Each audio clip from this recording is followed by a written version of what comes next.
आइए यहाँ आ जाइए दरबार में। कहते हैं कि खेती वही करते हैं जिनके गांव होते हैं, खेती वही करते हैं जिनके गांव होते हैं, और इस दरबार में वही झूम के नाचते हैं जिनके सुंदर दो पाँव होते हैं। तो भोलेनाथ ने पाँव दिया है, दोनों हाथ ऊपर उठा लिए। जिनको जिनको सुंदर सुंदर पाँव दिया है हमारे बाबा ने, जरा दोनों हाथ ऊपर उठाओ और एक साथ ताली बजा के कहेंगे कैसे कि नाच गवरिया भोला के नगरी बन के पुजरिया, नाच गवरिया शिव की नगरी बन के पुजरिया।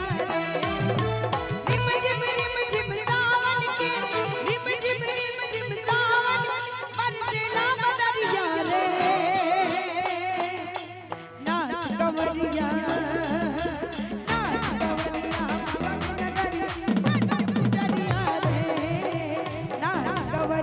शिव की नगरी बन के पुजरिया रे।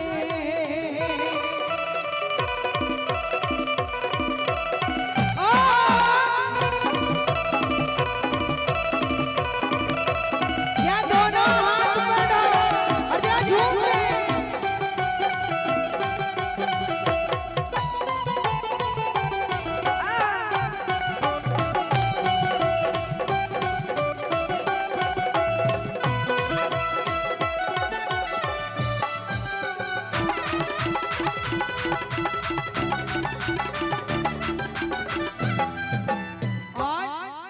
कि हमर दुल्हवा पूजा पाठ से दूरे भागा गो, हमर दुल्हवा पूजा पाठ से दूरे भागा कि मैया रे जाई जाना देवघर दुल्हा अनवर लागा हो, कि मैया रे जाई जाना देवघर दुल्हा अनवर लागा।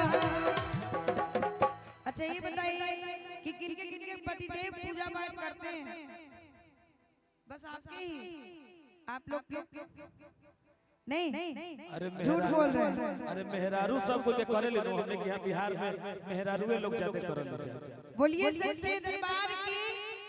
आइए भोलेनाथ के लिए दोनों हाथ ऊपर उठाओ और ताली बजा के कि हमर दुल्हवा पूजा पाठ दूरे भागा हो, हमर दुल्हवा पूजा पाठ